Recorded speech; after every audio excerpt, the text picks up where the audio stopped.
Geek to me radio, da da da da da da.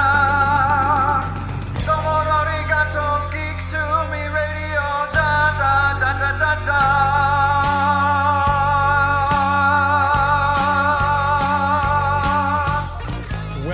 Welcome, geeks and nerds, girls and boys, to a brand new episode of Geek to Me Radio. Tonight, we have Emmy Award-winning writer Stan Berkowitz on. We're going to talk about a lot of his work in the superhero genre, from the live-action Superboy series to Batman Beyond to Justice League action and more. Just stand by.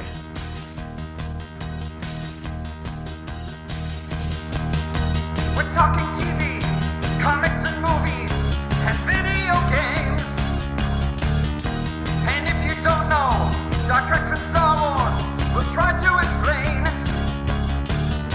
There are 12 doctors for Hogwarts houses, one ring rules them all. To be the greatest Pokemon master, you must catch them all. You must catch them all. Try to catch them all. Gotta catch them all. Gotta catch them all. If you're driving around the greater St. Louis area tonight listening to us on the Big 550 KTRS, hello to all of you, and thank you very much for tuning in after Outdoors Dan. Make sure you stick around next hour, Max on Movies. Max Foisey is here to bring you the latest in movies and film. But for right now, you're mine for the next hour. And for those of you who might be watching on YouTube and Facebook, hello to all of you out there who are watching tonight. We have video, which means Joey V is back in the studio with me once again. If you're streaming us out there on the web, on the KTRS app, or however you might find it, hello to all of you as well. And last but certainly not least, if you're hearing us after the fact in the podcast form, we appreciate you finding us there. Hopefully you've already subscribed, left us a nice 5-star review. That always helps us out in search engine optimization, and we appreciate that greatly, as we do all of our listeners. My next guest is an Emmy Award-winning writer known for more stuff than we'll be able to cover tonight, but we're going to try to get to it. He's got some fantastic stories about working on this project. Please welcome to the show right now, Stan Berkowitz. How are you? I'm good. How are you, James? I'm good. I appreciate you taking the time. I know we just had you on, Susan and I, for the Justice League Revisited podcast, and as you know, I looked over your IMDb to get ready for that. I'm like, oh my gosh, I have to have Stan on my show because there's just so many things I would love to talk to you about. You sent me some chapters of some different excerpts from some of the stuff you worked on, both with TJ Hooker and most recently you sent me the one about the Superboy, which are hilarious stories. I almost don't know where to start. So when you're interviewed, where do you like to start, Stan? I want to start with you. I want to ask you which superhero show was your first one, your introduction to the culture? I'd say at the age I was at, watching cartoons in the 80s on Saturday morning, I honestly don't know if it was Spider-Man and His Amazing Friends or if it was Superpowers Team Galactic Guardians, because it was right in that early 80s time slot, and I know those were my introduction to Marvel and DC, respectively. Good. Okay, so it's good for me to know what your reference point is. Mine was the George Reeves Superman back in the early 50s. So I don't want to talk to you about anything that you might not have seen. No, and I obviously, as a superhero fan, I remember seeing those too. When I was little, I grew up in the 80s. My family, we had literally in the house a reel-to-reel projector, and I got to watch Mighty Mouse. And my dad had a couple of those George Reeves Superman ones on reel-to-reel. Yeah. We'd open the big screen in the family room, and we'd watch home movies, and then we'd get to watch the cartoons like Mr. Magoo and Mighty Mouse and the George Reeves Superman. So I know those well. Well, one of the biggest thrills I had was back on the Superboy show where we got to hire the two actors who played Lois Lane and Jimmy Olsen, Noel Neill and Jack Larson. So wow. That was really, we flew them to Florida from Los Angeles, and it was a great week while they were there. A lot of reminiscence and things. So I was very, very happy to have done that because I grew up, as I said, on the old Superman show and loved it. I mean, it's hard to explain how big of a phenomenon that thing was. Yeah. Because when it was on, everyone watched it.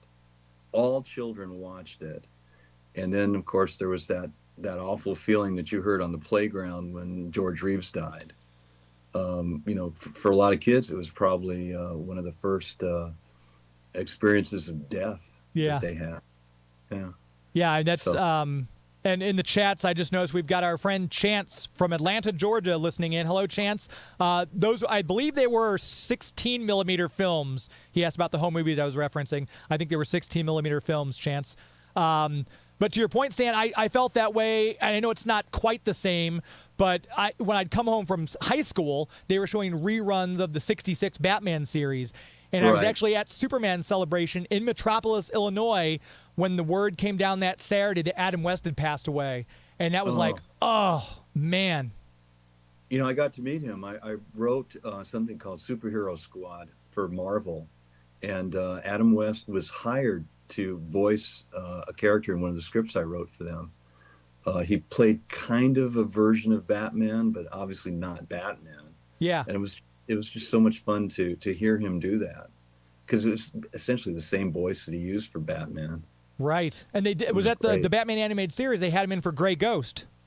Yes, they did. That was before my time Okay. on that show, though. I didn't meet him then, but it was Okay. really fun to have him in a recording session. That is kind of nice the way the DC universe does that, because I know when they had The Brave and the Bold, which was obviously Dietrich Bader was the head of that one, they brought in Kevin Conroy to voice Batman of Zur-En-Arr. So I think that DC, especially their animated people, I'm assuming that's a lot, Bruce Timm and Paul Dini have a lot to do with all Right. that they really do have a great respect for the history that's in front of or behind them of DC classics. Absolutely. Well, I before I even worked for DC, I certainly had a lot of respect for the Superman story by bringing in, Jimmy Olsen and Lois Lane. They didn't play Jimmy or Lois; they played other characters. But we're fans. I mean, Yeah. we start off being fans. I was a huge fan of that. As a 3-year-old, 4-year-old, I was a huge fan of the George Reeves Superman. Loved that thing. Have you And ever then, been to Metropolis, Illinois, at their Superman area they've got there for either the celebration or just a tour through the town? No, I haven't. Is that near where you are now? No, it's what about a 3.5-hour drive, 3-hour drive from here. It's probably as long from here to there as it is from St. Louis to Kansas City, but it's down in southern Illinois, and they actually had a statue dedicated to Noelle. And she came for the statue dedication. I think it was maybe wow. a year and a half, 2 years before she died. They brought her in as a special guest to dedicate the statue of herself, which was so nice. She and Jack were so great to work with. I can imagine. Loved all that history to talk about. It's great. So I know when we had you on the Justice League Revisited podcast, and for those of you who don't know, you should go find Justice League Revisited wherever you get your podcast from. As if I'm not busy enough, I started a second podcast because I'm a glutton for punishment with the voice of Wonder Woman, Susan Eisenberg, and Stan was kind enough to join us there and talk about the episode In Blackest Night that he wrote for that. Looking at all the stuff you've done, too, when you first got into, you're going from Superboy, which is live action, into the animation, and I know you talked to us about what that transition was like, but did you have any expectations going into the DC animated universe, whether things would be similar, different, better, worse? Were those expectations met? Well, between Superboy and DC Animated, I spent 2 years working with Stan Lee at Spider-Man. That's right. So that Spider-Man was my initiation into animation. That's right, yes. What we're told, what live action writers are told when they start animation is that in animation you don't have to worry about budget.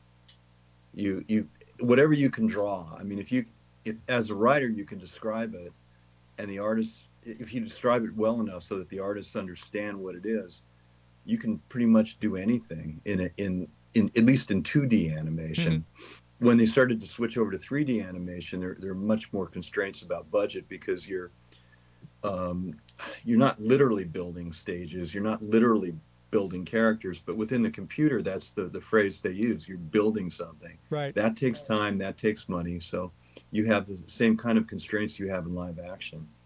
And you can't use too many sets, you can't use too many props, you can't use too many characters.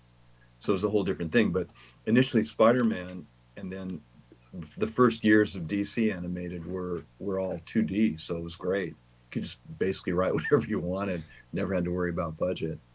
So when was that shift made, like 95, 96-ish, or was it a little bit later? A tiny bit later, Okay. and it happened very gradually. Where at DC they'd use a little bit of CGI, just for this or that. In fact, actually, they were using video, sort of a CGI thing, even on the live action Superboy, but just a very, very little smidgen of it. Now, of course, it's almost entirely CGI for a lot of shows. Yeah, I was noticing, I was going back and checking out some of the old Superboy stuff, and obviously you guys had Bizarro on there. We did. And Gilbert Godfrey guest starred on that show, and we just lost him recently. But I was looking at the difference because I was thinking of the parallels, too, between Superboy and Smallville, where it was kind of seeing the build-up to him becoming Superman. There was no Superboy; it was just Clark Kent as he became. Did you watch Smallville at all? And did you notice any parallels? Because Smallville also had those, like they had Margot Kidder on the show. They had some homages to the older Superman. Did you watch that show or follow it at all? No, I was busy doing other stuff. Sure. I mean, I was working and doing all these other shows, and didn't really have time for Smallville. They in Superboy they had Smallville, but of course the difference was that in our version of Superboy he wore the costume. Right. It was more like the comic book. I mean, for me it was TV first, then comic books later, because I was so little when the George Reeves thing started that I could not read. I was too young to read, so TV came first, and then when I was about 8 years old, I was sick. I was just staying home sick, and my dad brought home these things I'd never seen before called comic books. One was Detective Comics, and the other one was a Superboy thing from, I think, 1958 was the year, summer of 58. And then many, many years later, when I was hired to work on Superboy, I was brought to New York, where DC has a huge library. And it was just the weirdest feeling, going in and actually touching that comic book that I'd had, when I was 8 years old. I still remember it. I'm sure none of your listeners remember it, but it was actually Adventure Comics, not Superboy, Adventure Comics. And it was Superboy playing all the positions on a baseball team using, like Flash type super speed to be everywhere at once. Yeah, those Adventure Comics, that dovetailed into, I think he ended up getting his own series. If I'm not mistaken, it was a little early 60s maybe, but 58 would have been right for Adventures. Right, Adventure Comics and then Detective Comics. Those were the two I got on that one night, along with the medicine that he had gotten from the pharmacy. Boy, I don't know. If I was put in that room like you're talking about, I don't know that I'd ever want to leave, because they have a library, the catalog they've got of all the comics going all the way back. Man, I don't know if you'd probably have to drag me out of there, because I'd be like, no, just slip food under the door. I'm going to be reading for the next 10 years. Yeah, well, I had a show to do. Sure, yeah. They didn't allow me to stay in there very long. So, but go ahead. Sorry. They really have a lot of respect for their history. Oh yeah.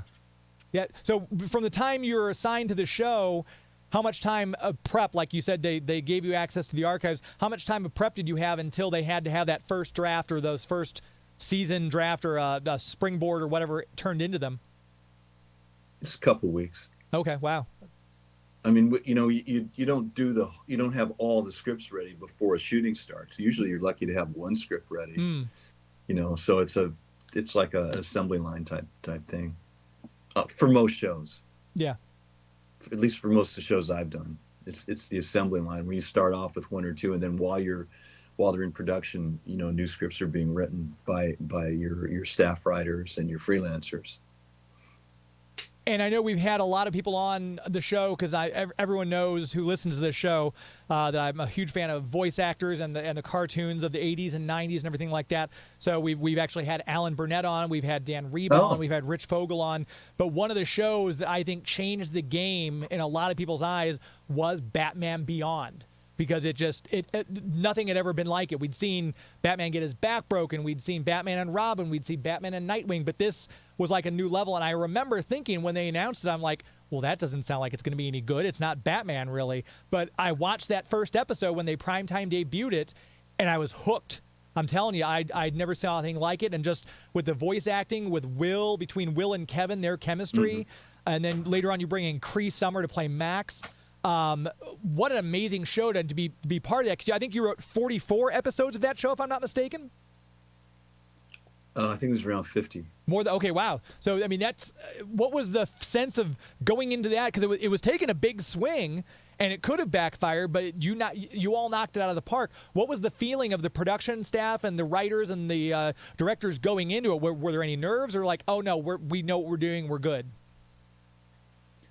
Well, there probably was a lot of confidence, because I didn't start on Batman the Animated Series, but those folks had, and they'd gotten a lot of really good feedback. They'd won Emmys, and there had to have been a lot of confidence on the part of the artists and the writers and the actors as well.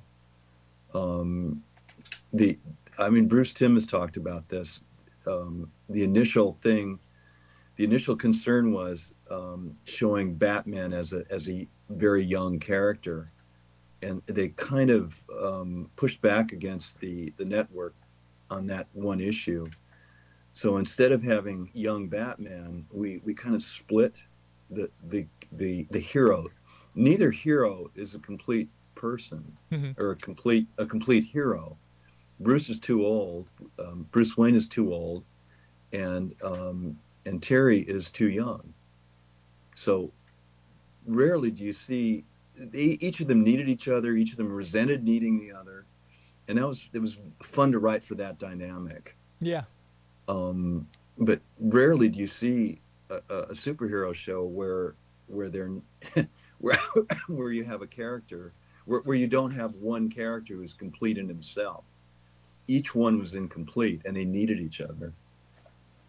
Yeah, and that was always on display for what be at the time that Bruce Wayne went missing, and Max and Terry had to find Bruce, or when Terry's knocked out completely and Bruce has to put on the Mr. Freeze gun and the goggles and come in to save Terry. It was always that back and forth to really show. Yes. I mean, the series did a great job, to your point, of showing what a relationship the two of them had and how they both brought their own strength to make Batman as a kind of the symbiote. Exactly. Each was inadequate on his own, and it was fun to write for that, because each knew that the other was inadequate, and they always reminded each other of that. But then there were those great moments when they would acknowledge that, like when I can't remember who the villain was. I think when Bruce is laid up because he's hearing voices and everyone thinks he's going crazy. Oh, that was Shriek. Shriek, that was it. And so at the end, Terry says, "How did you know you weren't going crazy?" And Bruce says, "The voice I heard in my head called me Bruce. That's not how I dress myself." And Terry's like, "What do you mean?" And Bruce just looks at me and goes, "Oh, yeah, because he calls himself Batman." Right. But he said, "What a great job you did." And, it's not it's not Batman that makes you worthy. It's the other way around. Bruce gave him that kind of pat on the back, like, you did a great job. And those moments were so great in that show because of the aforementioned dynamic. Yeah, and rarely did either of them tell the other that they were doing a good job. If you're just now tuning in, we're talking with Emmy Award-winning writer Stan Berkowitz. If you have any questions for Stan, by the way, I saw. Well, we do have a new chat. Someone else has entered the chat. There is a Dan Reba in the chat. Says, "Hi, Stan. Hi, Dan. You are the greatest." Thank you, Dan. He's a great animator. Really terrific. Dan and I have talked before about how much we love when he does his drawings. He does all through October. He did the monster drawings. He did it again this year. His little doodles that he does, and I say doodles, but they're like full blown. I would pay $500 for that Post-it, please, and of Man-Bat and all the monsters he draws. But yeah, we've had him on the show many times. He's absolutely brilliant. And Chance, again from Atlanta, said Newton before Gerard, because we had two Superboys in two live-action Superboys. But if you're just now listening, we're talking with Stan. He's going to be with us for the rest of the hour. We're going to take a very brief commercial break. We're going to come back in just a few moments. So if you do have questions like Dan or like Chance, you can text us at 84126. If you're watching it on YouTube or Facebook, you can just enter your comment in the chat. I'll try to keep a better eye on it. I apologize. And, of course, you can give us a call with your question at 314-931-5877. You're listening to Geek to Me Radio on the Big 550 KTRS. Please stand by. Just activate their battle badges. I got fire! I got water! Water beats fire! Battle beast, Wood! Fire! Fire beats wood! battle beast, Outdoor 84.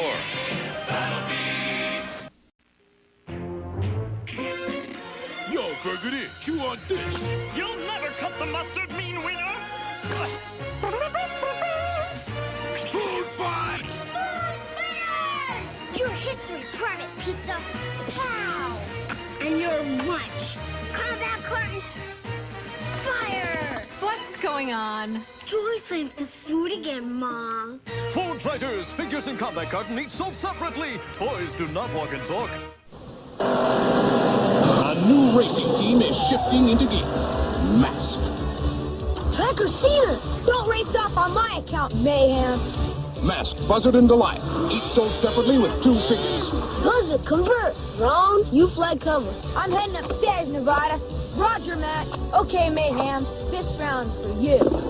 Mask, where illusion is the ultimate weapon. Carl Lowry, and you're listening to Geek to Me Radio. Carl Lumley bringing us back from break. Martian Manhunter from Justice League Unlimited. Always love hearing those voices bring us back from commercial break. You're listening to Geek to Me Radio on the Big 550 KTRS. I'm your host, James Enstall. We want to make sure we tell you about our official comic book sponsor, Bugs Comics and Games. If you are anywhere in the greater St. Louis, St. Charles area, if you go out 364 or Highway 70, you'll hit Bryan Road. Off of Bryan Road resides Bugs Comics and Games. Yes, kids, it's an actual brick and mortar comic book store. How quaint is that? It's fun to go in there and browse the comic books. I've always talked about it. Stan Lee famously said when someone asked Stan Lee if comic books will ever be replaced by digital online books, and Stan Lee's quote was, "Comic books are like female breasts. They're great to look at online, but you want to hold them in your hands." That was attributed to Stan Lee. So don't send me hate mail. That was totally Stan Lee. But I am one of those people. I want to go in and browse the comic because I want to pick up the comic. And the old comics especially have that smell. Stan was talking about old comic books earlier, Adventures comics, those comics from the 60s. And nowadays, the comics from the 80s, because they've aged, obviously. They're 40 years old. I was reading my Crisis on Infinite Earth comics last night, and they had this smell, and I wish they'd make a candle of it. But anyway, I'm sidetracking severely. Bugs Comics and Games on Bryan Road in O'Fallon. They've got back issues. They've got new comics. They've got toys. They've got games. They just celebrated their 2nd anniversary. Congratulations again, Larry, if you're listening. If you're wanting to get into comics, because we just had the Marvels out in theater, the new Flash movie came out. Maybe you weren't old enough to see Batman 89, but Michael Keaton was in that new movie, and you're like, whoa, what is all this stuff coming from? Where do I start? Talk to Larry when you get to Bugs Comics and Games. Say, hey, I like this superhero, or I like Archie comics, or whatever it is. Larry's got it, and he'll point you in the right direction. There was a dad and his son came in the store this past weekend when I was there, and Larry's like, can I help you find something? And the kid goes, I like Star Wars. So Larry goes over to the back issues, pulls out, here's some new Star Wars comics, here's some other ones, and he's going to give you comics that are in a price range, too. He's not going to like, oh, here's a very expensive comic, you should buy this. The kid liked Bane, and he said, here's a reprint of the first appearance of Bane that they just came out with his new comic. So he's not going to push the stuff on you. He wants you to be happy and come back. And I've been going to him for 30 years now. It's amazing to think about. He opened up back then. I was riding my bike up to his store before I had my driver's license. He's now moved out to O'Fallon. But if you want to check him out, Bugs Comics and Games on Facebook. He's brand new to Instagram, too, so please give him a follow there. He's posting books and things for sale, so you don't have to be local. You can buy them from anywhere you are. Follow Bugs Comics and Games on Instagram. Larry's the best guy for your comic book knowledge. Bugs Comics and Games, very proud to have them as our official sponsor here on Geek to Me Radio. Talking with Stan Berkowitz, we were discussing Batman Beyond before we went to break, and you wrote my favorite episode of Batman Beyond. It's called Out of the Past. And I didn't see the. Wait, I didn't write that. That was on when I go on to IMDb. That's accredited to you. Well, sometimes IMDb is wrong. I think Paul Dini wrote that. Okay, I apologize. I took IMDb at their words. This is why I usually ask people. I'm like, IMDb says this. Is it right or wrong? 75% of the time they get it right. But that episode when they brought Ra's al Ghul back, I didn't see that twist coming. But we talked about the series in general. It's such a great series because of the dynamic we mentioned. And I know when Kevin was still at I think they just did the 25th anniversary of Batman Beyond. They just celebrated, and Kevin and Will and Tara and Andrea were all out in San Diego for the Comic-Con because they were releasing the box set. I was there too. You were there, but 25 years later, did you think that this would still be so beloved and people like the fans are clamoring for more? You know what? When we were doing it, it didn't occur to me, but it should have. I mean, because those old Superman things that I watched, they're still circulating. And at a different comic convention, I interviewed Noel Neal on stage, and it had a big audience. So, yeah, this stuff seems to last a long, long time. It's our modern day mythology. Yeah, but more so because it's animation. Because animation doesn't quite age as poorly as live action. Yeah. So maybe that's the reason. And plus, there's a certain age when you see this stuff, and it makes a much stronger impression than it does, say, when you're an adult. Very true. There's a saying, when was the golden age of science fiction writing? And the answer is when you were 15. Yeah, I guess that's true. Whenever that was, exactly. Yeah, because you've got obviously the Ray Bradbury and the people who were, putting all this famous science fiction out there, and even like the Twilight Zone in the 60s. For me, I know it's live action, but it still holds up. It's probably one of my top 5 favorite TV series of all times because the stories are just so good. Do you remember To Serve Man? Yes. It just... Richard Kiel, who played Jaws in the James Bond series, was one of the Canamites. I actually wrote a script for him. It never got Did you produced. really? Yeah, not very nice guy. Very nice guy. But my point is that kind of anthological storytelling, where you're going to tell the whole story from beginning to end in 30 minutes, that stuff really makes an impression. It really lasts. Now we have kind of serialization, and I mean, for example, my wife and I watched Ozark. Yeah. During COVID. I mean, we liked it, but can we tell you about one particular episode? Yeah. No, we can't. I mean, we don't remember the specific episodes, but in general, we like the show, but there's no specific episode that really stands out. There are moments that stand out in the different episodes, but no one episode made that much of an impression. Yeah, I just had this conversation. I can't remember who I was talking to earlier this week, but I said when you binge a show, it's different because the seasons blend together. Like when I was watching network TV, when, for example, another one of my favorite shows, Buffy the Vampire Slayer, was on, I had to wait each Tuesday for the new episode, and you've got time in between to process. But if you're blowing through 2, 3, 4 episodes a night, it's hard to distinguish when this happened or when this character was introduced or anything like that, and there's no individual storytelling. It's just an arc. Right. But, in that half hour or an hour format, the stories had a real punch to them. And that where, the writers didn't have to worry about what are we going to do next week with these same characters. We can have a beginning and an end within 30 minutes. And that was strong writing. And I think that starting with the, Batman, the animated series, they had that opportunity to do that. Mm-hmm. They weren't writing in a serialized format. The serialization didn't start until the half-hour Justice Leagues, which was way into it. Yeah, because that was 2001, and they would do parts 1 and 2. But even then, like Justice League Unlimited had the Cadmus storyline going throughout. Yeah, that's what I was getting to. That's when the serialization started. Yeah, but there was still you can identify this episode. This is the one where Green Arrow and Green Lantern and Supergirl get thrown back to John Carter's. But that's still the Cadmus through line. So yeah, that's I hadn't thought about it in those terms, but yeah, you're exactly right. It's a big difference for writers because when you're just doing the anthology format, any good idea you can do it. For example, you talked about Paul's script for Out of the Past. That's a one shot. That's not part of a bigger storyline, and it wouldn't have had the impact it had on you had it been part of a serialized format.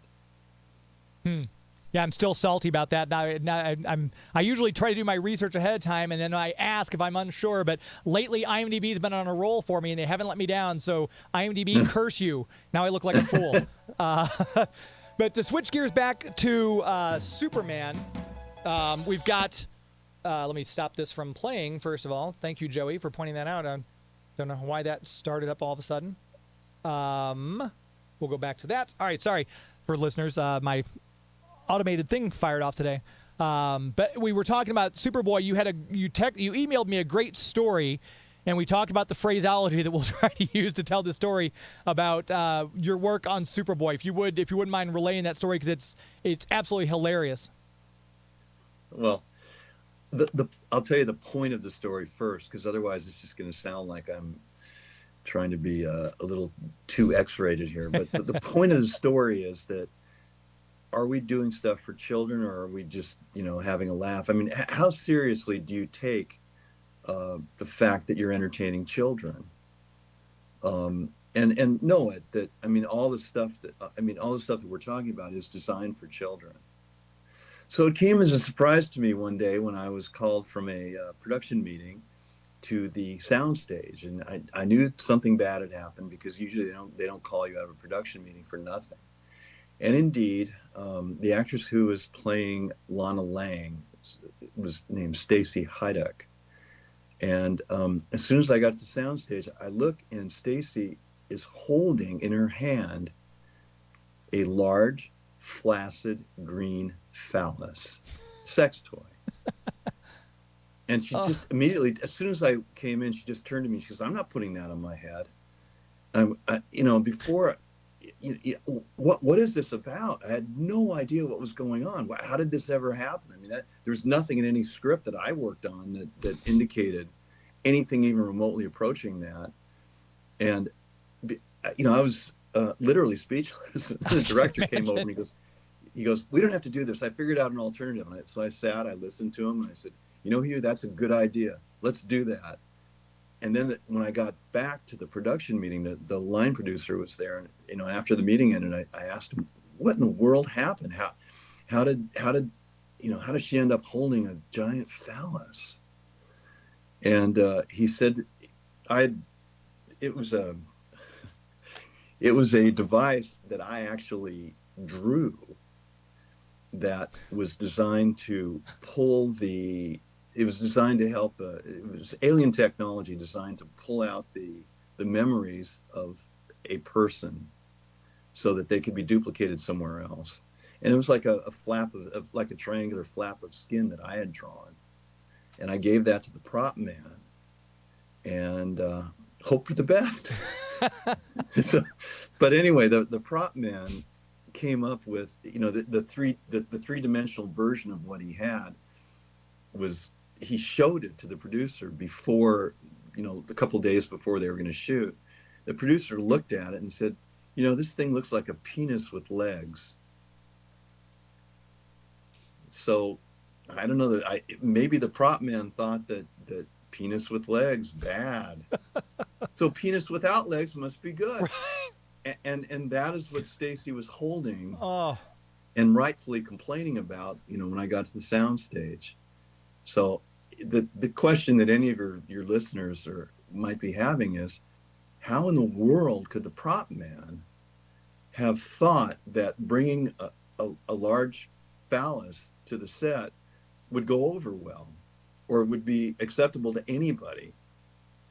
And the answer was that he was the guy who supplied marijuana to the cast.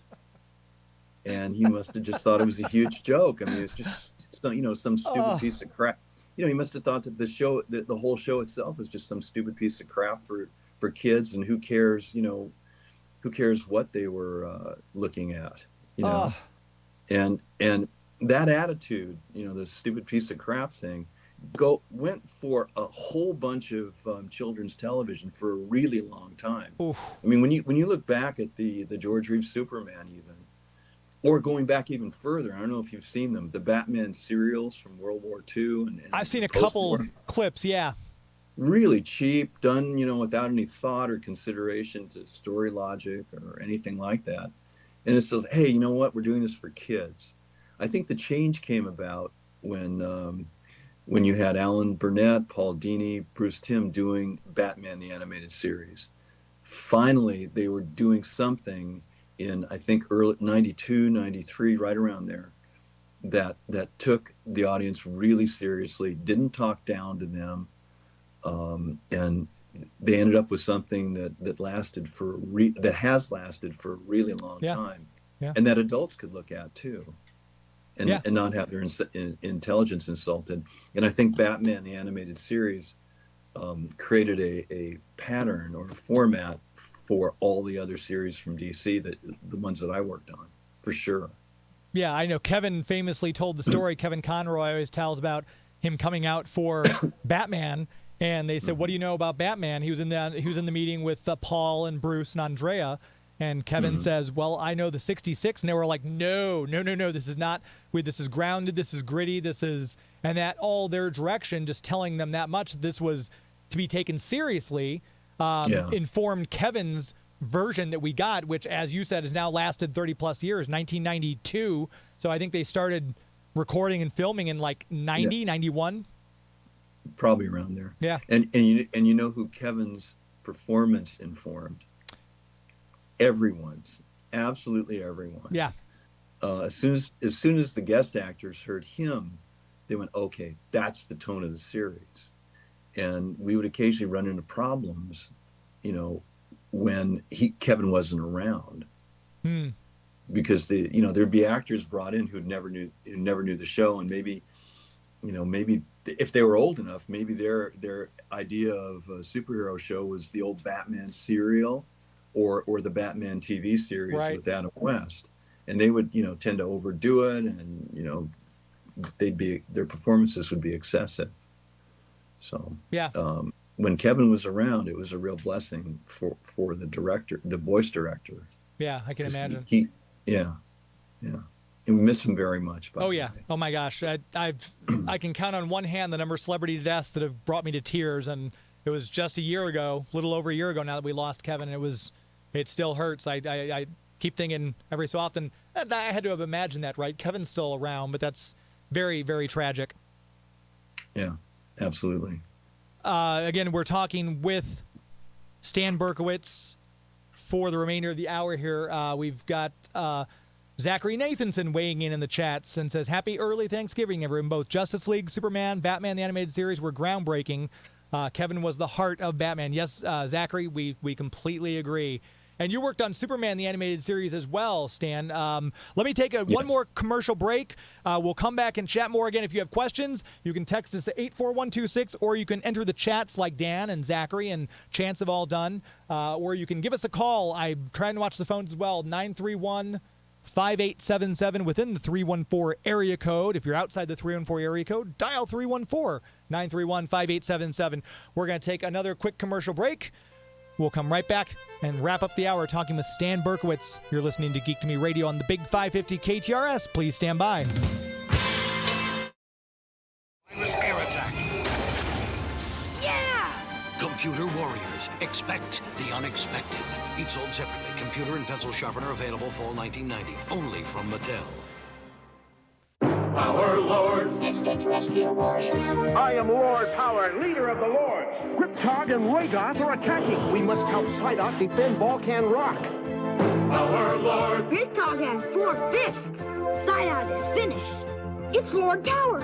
He zapped Cryptog's head. But Arcus has Psyduck. Power Lords. And empowers Psyduck, Cryptog, and Arcus are each sold separately from the Power Lords collection, new from Revell. In planet long ago, a genetic experiment fails. A civilization dies. The result, the Sectors, a strange combination of man and insect. Dargon, leader of the forces of good, and Dragonflyer battle evil Spydrax and Spiderflyer. You control every move of Dargon and Spydrax and their insectoids. This is heroic Pinsor, another defender of good, and his attack Crawler. Help him prevent the evil Skulk and his treacherous insectoid from discovering the secrets of the ancients. Secrets buried long ago when the last survivors hid them deep within the planet. Now you control the Sector's every move, and the ultimate battle for survival is in your hands. Collect the fierce armies of Dargon and Spydrax with their attack insectoids and fierce legions of warriors. This is Kevin Conroy, the voice of Batman. You're listening to Geek to Me Radio. Since we just talked about Kevin, I had to play the return liner, of course, which we play at least once per show ever since he's passed away. It's my little homage to Kevin. We all miss very much. You're listening to Geek to Me Radio on the Big 550 KTRS. I'm your host, James Enstall. We'll make sure we tell you about our premier sponsor, the people without whom this show would not be possible, and that is, of course, the Greater St. Charles Convention and Visitors Bureau. The website, hopefully you know by now, discoverstcharles.com. They were my very first sponsor right out of the gate when I started this ragtag little scrappy radio show 6 years ago. And they've been with me ever since. If you've not been down to visit St. Charles lately, you just missed out on the greatest Halloween festival in the country, Legends and Lanterns. But you're in luck if you're a Christmas fan. They are getting ready to start up the day after Thanksgiving. This coming Friday, you can go downtown St. Charles and experience Christmas traditions. It is the longest running and largest Christmas festival in the country. This is their 49th year. You can go down there. You can literally order chestnuts roasting over an open fire.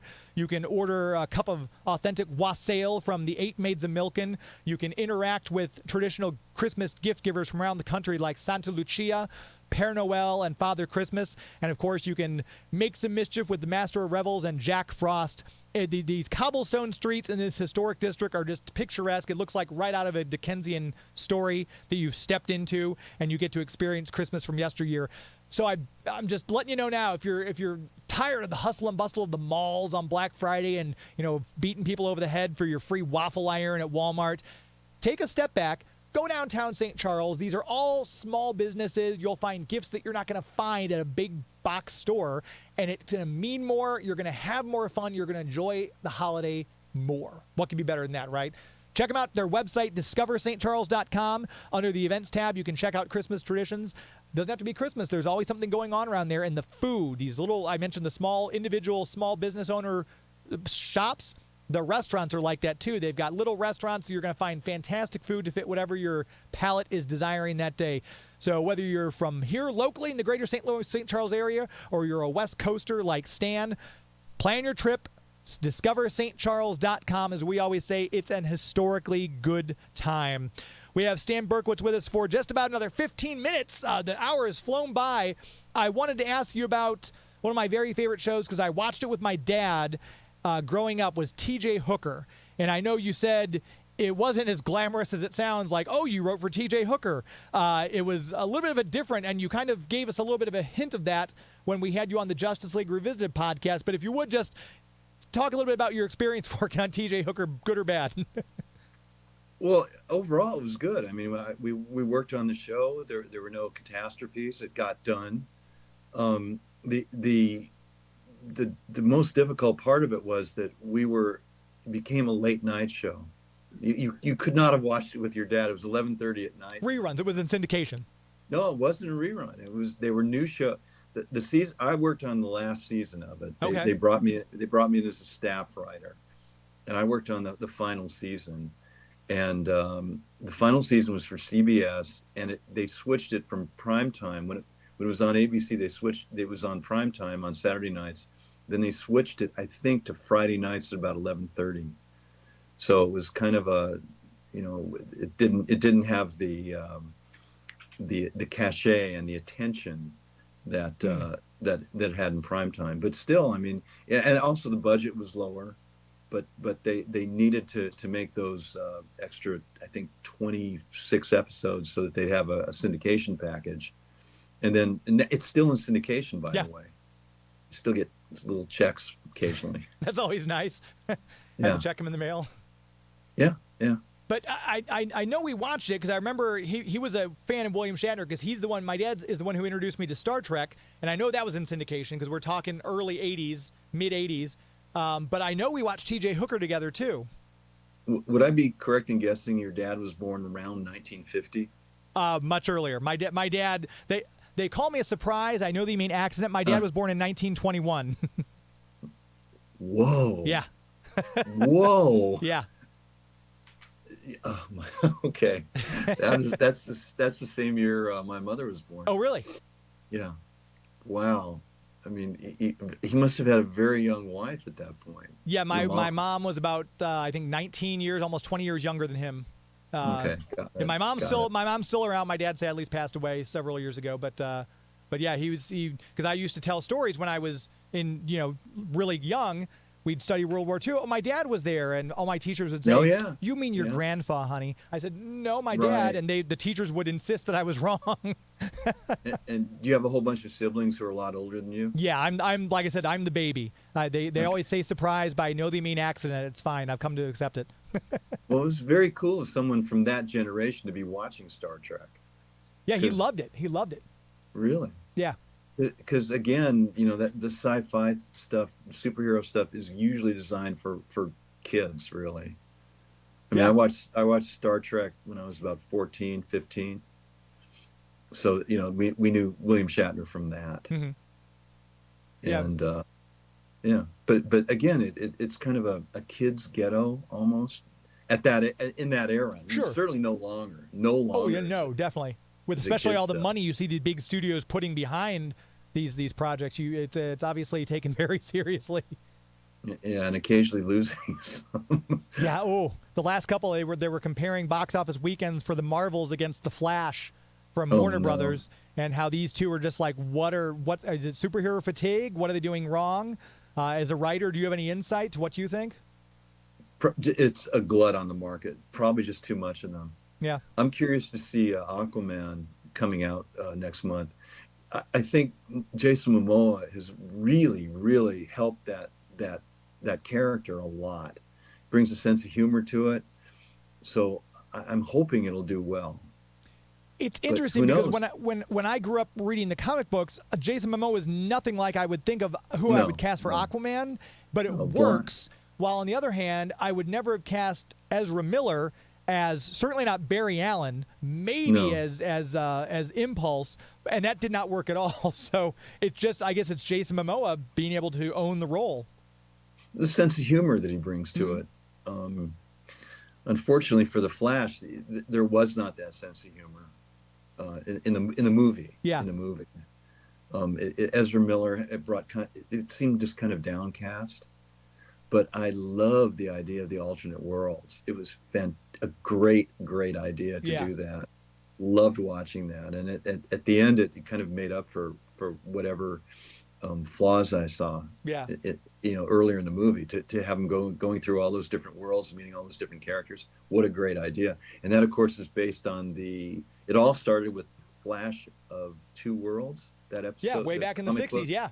Would that be 61, Gardner Fox? It would have been a little late because I think the Silver Age Flash made his debut in 59. 59 was showcase number 4. So, yeah, maybe you're right. That might have been because he was already around by then. So, yeah, you could be right.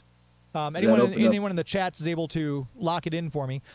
We just had someone who is listening from the 747 area code. His name's Mark. I've known Stan since 7th grade, and he's always the smartest guy in the room. So if you know a Mark in the 747 area code, Stan, he's confirming with us you are the smartest guy in the room. I wonder who that is.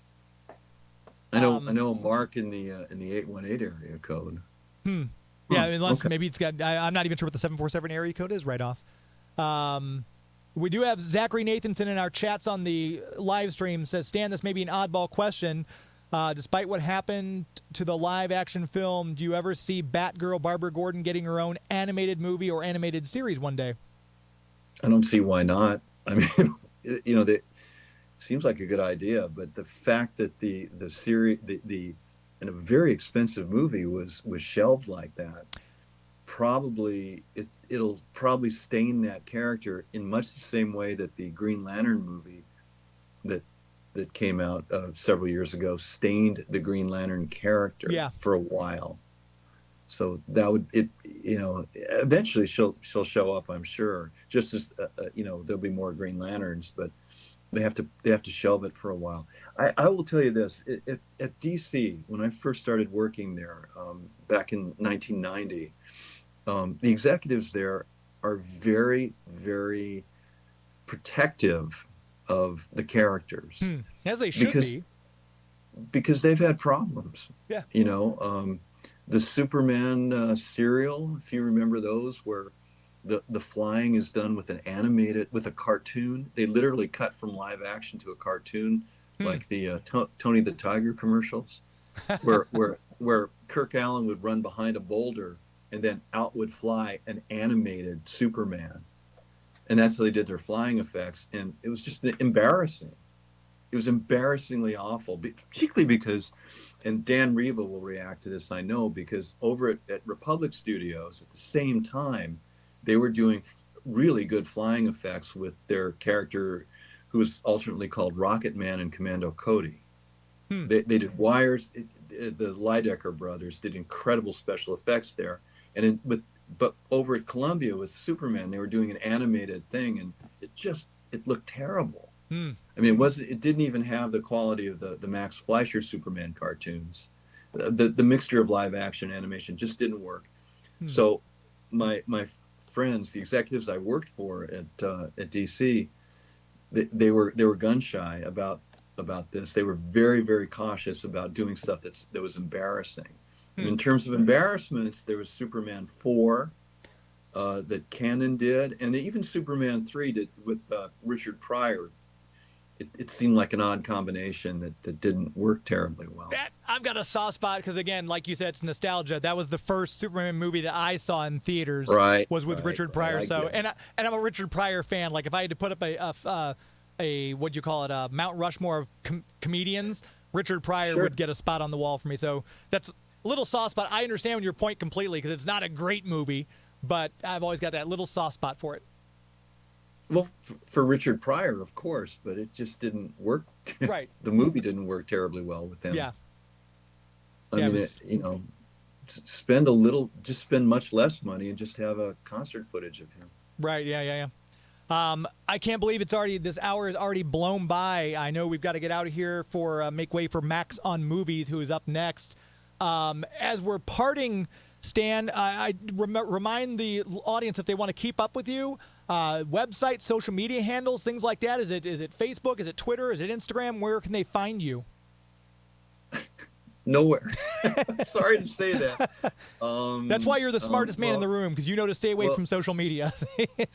Susan's podcast, I think, and if they're patient, if they remember my name, I'm working on a book. Some of the stuff that we talked about tonight will be in a book.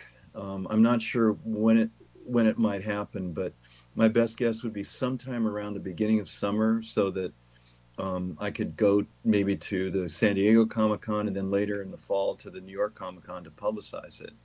But it's all very tentative. Just, keep my name in mind if you can remember. All the wait for another 6 months or so.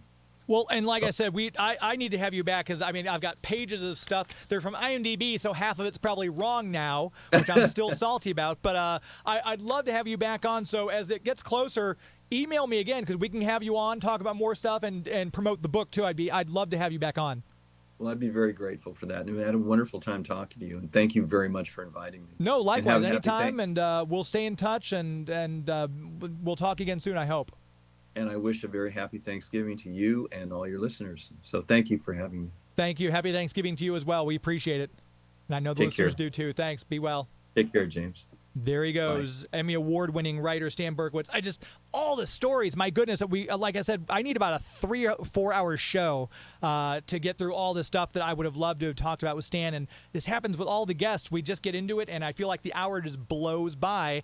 However, when I'm sitting in traffic, an hour feels like 5 hours. So I need to find something to do with how to manipulate time. But if you, so if you have any questions that you want to ask Stan, you can always email us, geektomeradio@gmail.com, and I'll try to pass those questions along. And I appreciate all the people who did text on both the live stream and the regular KTRS text lines tonight. We appreciate all of you listening and, of course, and tuning in. Dan Riva says he can't wait to read that book. So there's 2 copies already sold for you, Stan, me and Dan Riva. Nostalgic Pod Blast in the chat says the Vera robot was cool in Superman 3. Cigarette Tar Superman fighting Superman was cool in Superman 3. So yeah, I enjoyed aspects of that movie. I agree with you, Nostalgic Pod Blast. That was a lot of fun.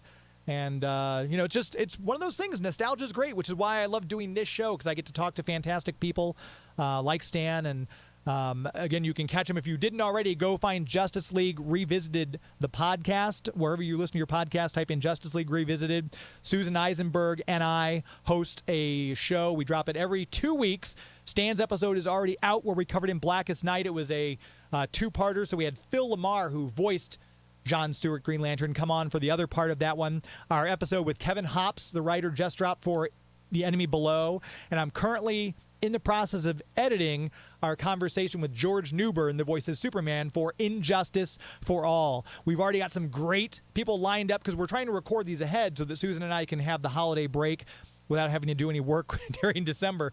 So we've got some great, we just got done. I know it's not a secret because we promoted on Twitter. We interviewed Michael McHuston and Christopher Carter, 2/3 of Dynamic Music Partners, to talk about the music of Justice League and Justice League Unlimited. We got some great stories from the two of them, and we're already scheduled to record with a few more of the voice actors who shall remain nameless at the moment because I want to surprise you all. So make sure you check out Justice League Revisited. What did I say? Did I say something? George Newbern? Yeah, we announced him, yeah. Yes, and see, Joey loves George. Everyone loves George. I was editing that podcast, and I texted Susan. I said, he's just got such an exuberance in his voice. So if you're a Justice League fan, hopefully you've checked out Justice League Revisited, the podcast. And we're going to plan a live watch-along. So Susan and I are going to live tweet an episode. We haven't decided when. It'll probably be after the first of the year. So if you're a fan, follow us on Twitter at OG Justice League, and we'll announce there when we plan to do our live tweet of a show, an episode. And follow me on Twitter at Geek to Me Radio, and you will always inform you of when we're having great guests like Stan Berkowitz on to talk about the work we do here. And if you're watching us on YouTube, hopefully you've hit that little subscribe button that's there so you don't miss an episode. Hit the bell notification. You'll know when we go live, and that way you'll know and be informed when we have a new episode coming up. Thank you, as always, to Joey V. I'm going to grab the wrong camera again, aren't I? Joey V, right over there, producing the show. I'm going to do both cameras just to be safe. There's Joey. Look at him. He's gorgeous. Helping us out with all the video, which is why you all got to see Stan tonight. It's all thanks to Joey V, who makes the show sound and look as good as it does. That's going to do it. Another show in the books. I hope you all enjoyed everything tonight. My thanks once again to my sponsors, the Greater St. Charles Convention and Visitors Bureau, DiscoverStCharles.com, and to Bugs Comics and Games, Bugs Comics and Games on Facebook, and Bugs Comics and Games on Instagram. And thank you to Stan Berkowitz, my guest. Until next week, my friends.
Good night.